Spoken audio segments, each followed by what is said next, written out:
Thank you, Johnny. At 1:10 this afternoon, Liz Kershaw presents The Crunch. How satisfactory is the current system of ensuring roadworthiness of our cars? Do you feel your car is any safer when it's got an MOT, or is the certificate dependent entirely upon which garage you go to? Is the motor trade rife with the cowboys that Roads Minister Robert Key has mentioned? Call today with your experience of the MOT system and ideas for a better way of keeping your car safe. The number 0345 045 045. And then at 2:30, the BFBS squad comes live today from the National Army Museum on the occasion of BFBS's 50th birthday. This is BBC Radio 5 on 909 and 693 AM. Now, Paul Simons investigates the evidence to support the fact that we've lived past lives in more strange stories.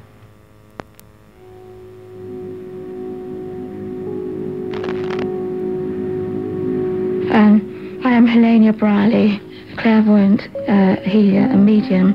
I have lived these 4 lives. Firstly, as a lizard-type being in another world. Secondly, as a person with yellow hair in a cave-like existence. Thirdly, as Rasputin, and some of the memories there are very vivid. And fourthly, as Sarisha, who was a prophetess in Atlantis. I realise that many people may feel that this is rather bizarre and ludicrous, but I can assure you that they are true facts of what I lived, how I lived, and the memory of them.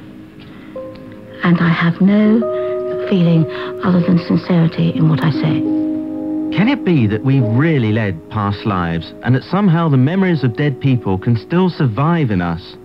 It's called reincarnation, and although it's perfectly acceptable in Eastern countries, it goes very much against everything in traditional British culture. But does it really happen, or is it all in the mind? Opinions are sharply divided, and in this week's episode of Strange Stories, I'll be looking for proof of reincarnation and talking to believers and skeptics. Whatever your religious views or philosophy, some of the stories we'll be covering are absolutely extraordinary. The trouble with this subject is that it makes you question who you are and the way you think. I'm Paul Simons, or am I?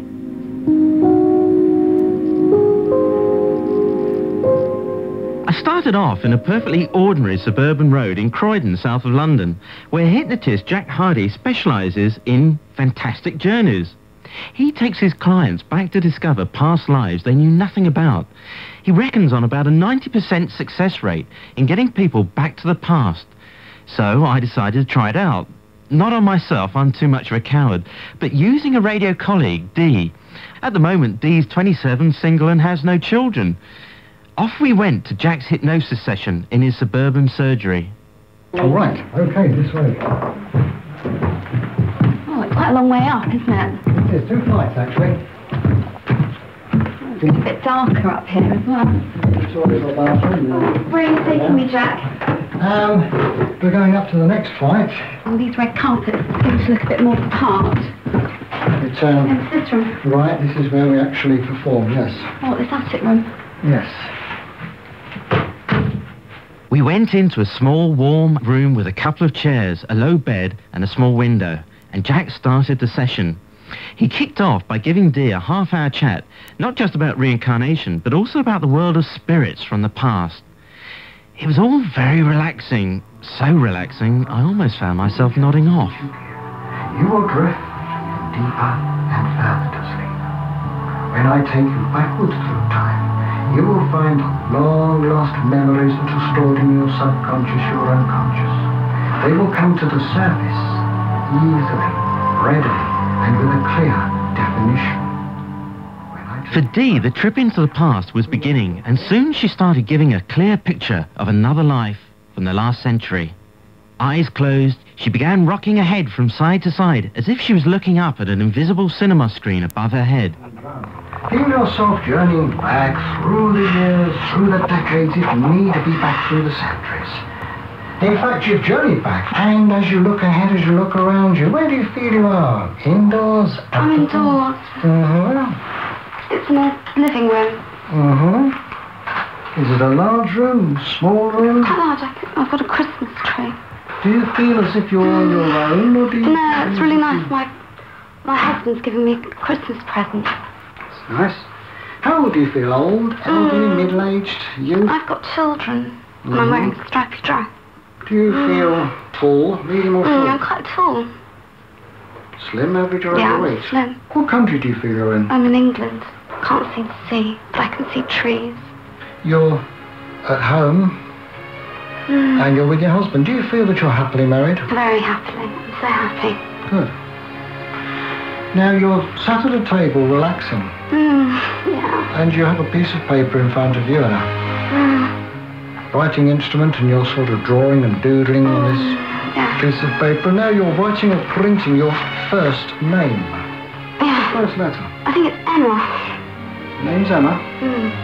Emma L. Something like L. That's the first I've letter. got very loopy writing. We seem to have discovered Dee's wonderful past. Something like a Mary Poppins life with beautiful children, beautiful husband, beautiful everything. It seemed too good to be true. And then Jack took Dee back into another life.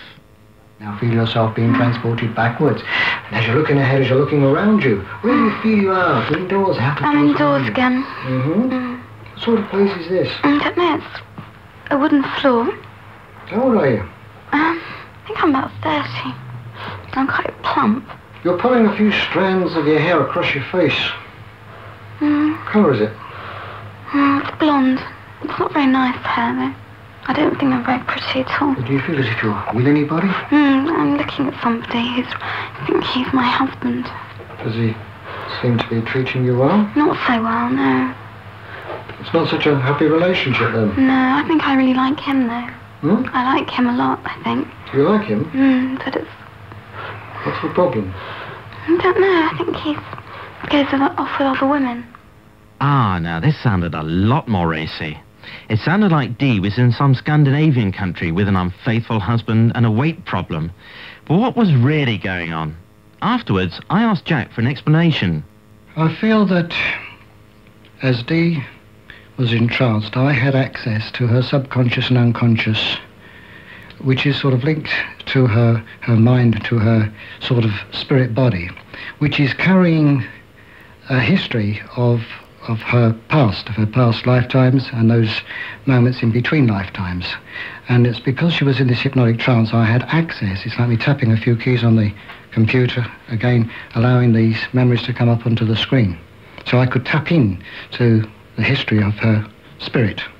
So, if I understand you right, what you're saying is that we all carry with us previous lives embedded somewhere in our mind. Just like the memory of being born and the memory of being one day old and the such like. All those memories are there, but they're sort of buried. And it's in this hypnotic trance that we can tap in and gain access to this knowledge. But I felt a little disappointed. It seemed like Dee was talking about some sort of dream. She hadn't come up with much historical detail about her past lives. I mean, we didn't even know what year she came from. It's the luck of the draw as to what they're doing. If you happen to find somebody who happened to be a solicitor at that time, or perhaps a priest or something, where they having to be aware of time. But unfortunately, a lot of people go back into previous lifetimes where they're the farm labourer working on the farm in the village, and time when you ask them when they were born, they will say, well, Mum said the snow was on the ground. But historical detail can be very important for verifying past lives. And without it, it's difficult to know what Dee was describing. Was it proof of reincarnation, or was it all in her imagination? I talked to Jeffrey Iveson, author of the book More Lives Than One, and producer of the television programme In Search of the Dead. So what did he think of hypnosis treatment? Well, I remember the eminent Oxford psychiatrist, Dr. Anthony Storr, told me, when I was making the Bloxham tapes, that we all had a B-movie running in our heads, and he suggested it's some kind of fantasy coming out. Now, of course, a lot of the scientific establishment find it impossible to accept that reincarnation might be the case. In fact, I think science has hardened into a kind of modern religion, and is just about as dogmatic as religion. But it's possible that some regressions may be what they claim to be, but it's quite impossible to prove, in my opinion. One person who felt he'd come very close to proving the reality of past lives was Arnold Bloxham, a hypnotist from Wales.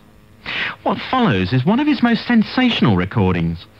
It's of a Swansea man called Graham Huxtable, who in his present life worked as a local government officer, but under hypnosis became a sailor on board a warship during Nelson's time. Here he's ordering the gunners to reload cannons during a battle. Stand by those. Stand by to go, bud. Stand by. Heavy going about, aye, sir. Told, watch your chucks. Watch your chucks. Right, well done, lad. Good, good. Swing that match. Swing the match. Chalk up a bit on this one. Chalk up. Turn her up. What's that priming? Bit more here. Bit more. That's right. Graham Huxtable's account aboard the ship sounded so convincing, and with language so strange, that only a few experts could fathom it out. Geoffrey Iveson recalls their reaction. Some of the words we had in that were wrongly transcribed because I'd never heard the phrases, and bits of the tape were so obscure I didn't know what the chap was saying. So we took it to the National Maritime Museum, who identified various phrases like hats, thwart ships. What that meant was that he, unfashionably for the time, but Lot did it, wore his hat sideways. And he described the process of laying a gun. And he was screaming away at these powder monkeys as they went into action, little boys with a length of rope, with a light at the end, and they swing that match, swing that match. Now, they said at the National Maritime Museum that they thought that was inaccurate, because they thought that the powder monkeys used to blow on the end of rope to keep the spark alight. And if a spark went out, the gun couldn't fire and you could lose the ship, so it was vital. Anyway, they thought about it and they came back to me and said that Graham Huxtable's way made more sense than what was only a theory anyway. Because a man in charge of 15, 12-year-olds, and that spark has to be kept alight on each one of their ropes, he can see by the swing of the arm that they're actually doing it. But a mischievous little boy who just wants to pretend to blow and is not looking at something else or is perhaps frightened or talking to a friend, you can't tell whether he's blowing or not. So Huxtable seemed to have some kind of knowledge that made more sense than the received wisdom of the time. But before we start rewriting history, this is where the skeptics jump in. Susan Blackmore is from the University of West England in Bristol. She's a psychologist who studied mysteries like reincarnation for many years. Well, people seem to think that hypnosis is something really mysterious when some sort of mystic power gets into you and changes you into an altered state. Really, I think hypnosis is just a question of getting into a state of mind where you'll allow stuff to come up from your subconscious. You become taken up in your own imagery, your own powers of acting and imagination, and you act out stuff that you didn't really know you knew. So a lot of what comes out is actually coming from people's memories and not in this life and not from a past life. Where you do get this very compelling evidence, you have to know, is there any way that that information could have got into there normally? Because the person may not remember how it got there.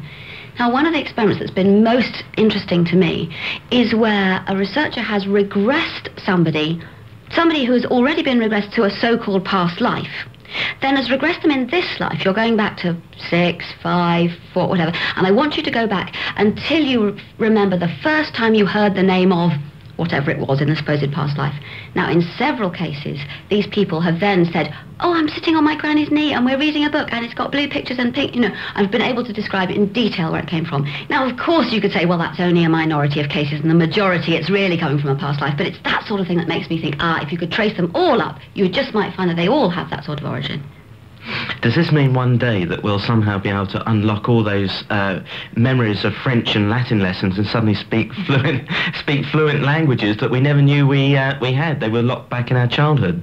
No, I don't think that's very likely. What is possible is that in certain states, like using hypnosis, using certain drugs and so on, your inhibitions are lost. I once got fairly drunk in Poland and found that I could speak quite good Polish. Goodness knows what it sounded like. But because my inhibitions were gone, every little scrap of Polish I knew came out and it sounded reasonably convincing.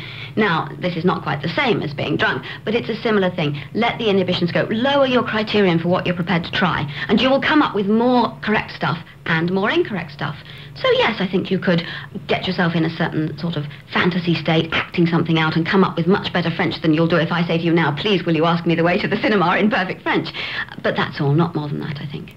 So maybe we all have phenomenal imagination, and perhaps by remembering lots of books, films and television, we can imagine that we had past lives.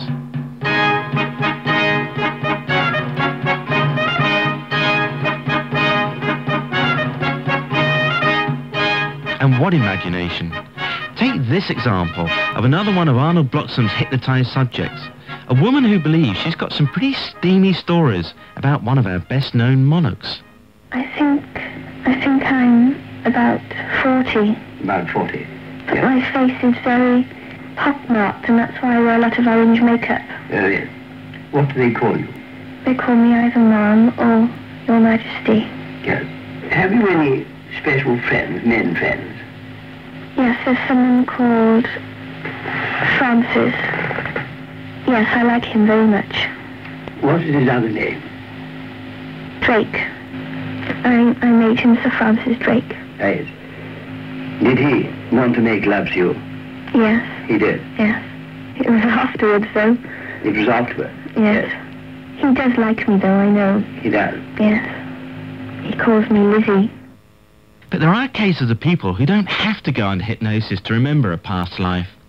I met an extraordinary woman called Helena Brearley, who recalls leading at least 4 past lives, one of which she's remembered without hypnosis since she was 5 years old. Helena tells the story. I lived in a commune in a twilight world because there was no sun. And I had yellow hair. I was going back into a time not unlike the cave time on Earth. I feel I was on Earth at this time, but not in England. And I had a mate, and his name was Arnos.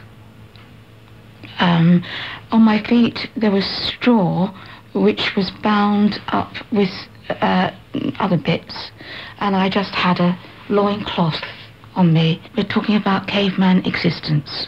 And what language did you speak? Do you want to hear it? Shall I speak it? Yeah. Ashnika mundisho sokola ank disnamana anshnaka lusho solomo inshnaka umsishintita usho umskaka. And what was that? What did you say? This language is tying up with something which is currently going on at the moment and being investigated by quite a well-known archaeologist. I have spoken this language since I was a child. Archaeologist Michael Green believes he knows what Helena's mystery language might be. The language which she claims to be speaking is called, in esoteric terms, Sensa. And it's a sacred language which was used by priests all over the world. There's quite a lot written about it in the Theosophist writings, but we just do not know whether in fact she's linking in or whether this is a genuine past life that she's actually remembering. But certainly this language, according to others, it was a universal language. I, like many professional archaeologists, are bemused by the whole thing. I think all one can do is say, we have this record that this woman claims to have these memories, and wait for further evidence. Whether or not you're convinced by Helena's story, she's not alone in remembering past lives without hypnosis. In India, there are countless stories of children up to about the age of 6 who without any prompting say they've led another life. And some of these children even seem to have physical evidence of their past lives. Jeffrey Iveson made a television program about some of these cases. I met a young boy called Lekpal in northern India, who was born totally without fingers on his right hand, all in a straight line. And when he was about 3 or 4, some strangers from another village, not too far away, came along, and he said, that's my mother over there, and you're my brother. And this is a Sikh policeman he was talking to. And he said, no, you're not. Our little brother's dead. And then the boy showed him his hand, and he recalled how it happened. Now, the policeman said, I'll take this seriously only if you can take me to where this happened. And the boy, in fact, picked out the correct fodder chopping machine, a thing like a spinning wheel, but with razor-sharp knives instead of spokes, which this other child, who was dead, had put his hand in and had his fingers chopped off when his father, rather drunkenly, was turning the handle. Jeffrey Iveson worked closely with Professor Ian Stevenson of Virginia University, who's made a lifetime study of these child cases. He has investigated 2,500 cases over 30 years of children who spontaneously seem to recall another life. Now, of his 2,500 cases, first thing he looks for is fraud. Then he looks for some kind of delusion. Is the whole thing a fantasy? And then he says there are 100 cases out of all that many for which he considers that reincarnation is the likeliest possibility.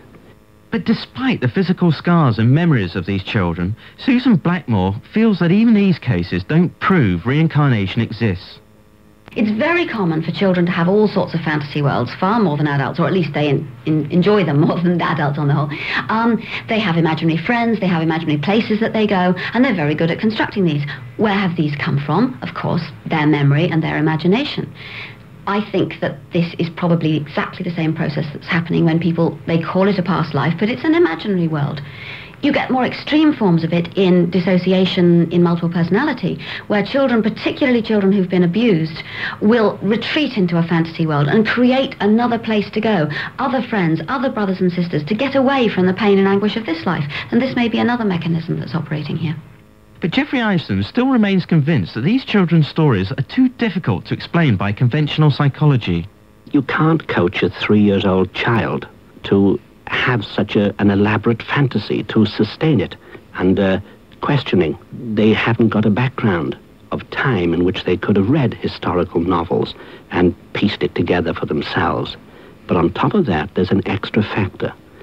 Some of the children have phobias. If they recall being shot, they're afraid of gunshots. If they're drowned, they're afraid of water. One little girl I met in India was afraid of thunder, terrified. And she recalled dying in a storm one night, an event that actually happened to a community that she described. But I mean, I don't know the rules for reincarnation. I don't know for sure that it happens. But I do think that there is more evidence for it than is generally recognized, and it's no good shutting our eyes to it all. But what would convince Susan Blackmore that reincarnation is real? I think I would have to be in on a case right from the start and see how it developed. What very often happens in all sorts of psychic claims is that you hear afterwards, after all the corroboration has been put together and people have agreed that this happened and that happened, then the researchers get hold of it. What you need is a story from someone who says, here's my past life, I remember this, I remember that, I can give you all these names, before they have gone and looked at the village where they came from, before they have gone and chased down the family, so that one could keep a record. Let's say they make 100 facts, then you go and find, well, how many of those actually were right? How much are they mixed up with incorrect facts? If I could do that, and if it came out more than I would have expected, then I'm going to have to start to change my mind. But there is one case that's been vetted by an independent judge. Jenny Cockell lives in Northamptonshire. She has a husband and 2 children. But she also has another family she's remembered ever since she was a child. She says she used to be an Irish woman called Mary Sutton, who lived in a village outside Dublin, had 8 children, and died in 1932. I asked Jenny whether she'd always had these memories. They have always been there. I'd assumed that it was a normal thing. And it came quite as a shock to me when I found out that other people couldn't remember previous lives. It wasn't until I went to Sunday school and realised that they weren't talking about where you lived before, who you were before. They were talking about what happens after this life. But I was curious. I couldn't understand why. I just thought it was fact. Now, skeptics might say, what proof have you got that you really led this life? Well, now, luckily, I have quite a lot of proof. I was very fortunate in finding an independent researcher just before I managed to meet Sonny, the oldest member of the family, the oldest child, who was 13 in 1932 when Mary died, and is now in his 70s. She didn't let us meet until she'd been able to take statements from both of us. It actually was a period of several months before we were allowed to meet and talk, and the statements ran to 9 pages of quite tiny details that matched things that he had said, things that I had said, that were the same. I rang up the researcher and she confirmed that the results were remarkable. There was so much detail in common between Jenny and Sonny that it just couldn't have been coincidence. They must have known each other. There were a lot of small details, but the one that particularly made Sonny sit back and stop and think about it was when we were going through the list that was made and we came to the reference to a hare that was trapped. And he looked at that and said, well, what was this about? And I told him it was a very cold morning. He and one or two of the other older children had been setting a snare at the edge of the woodland. I think someone further down the village, an old chap, had shown them how to make this snare.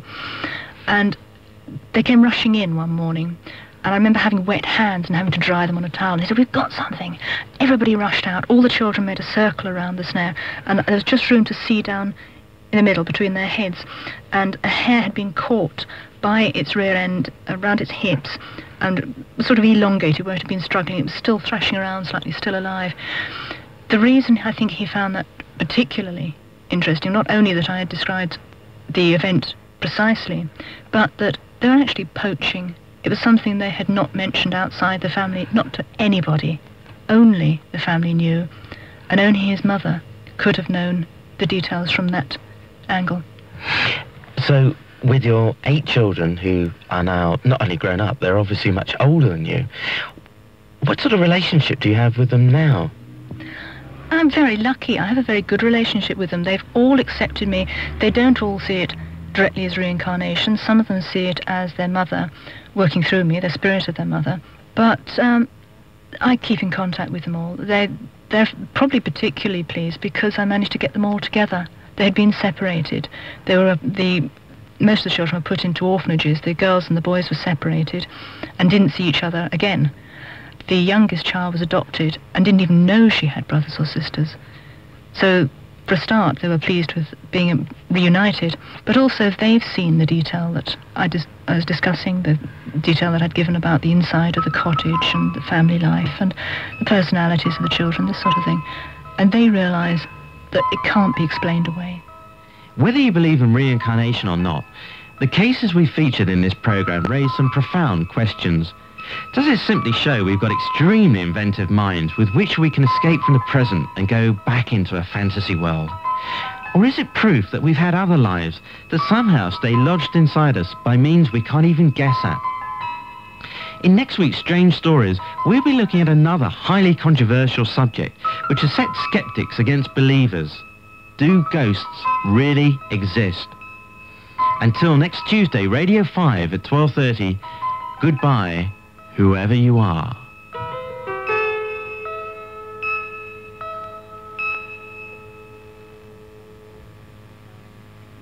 More Strange Stories with Paul Simons next Tuesday at 12:30.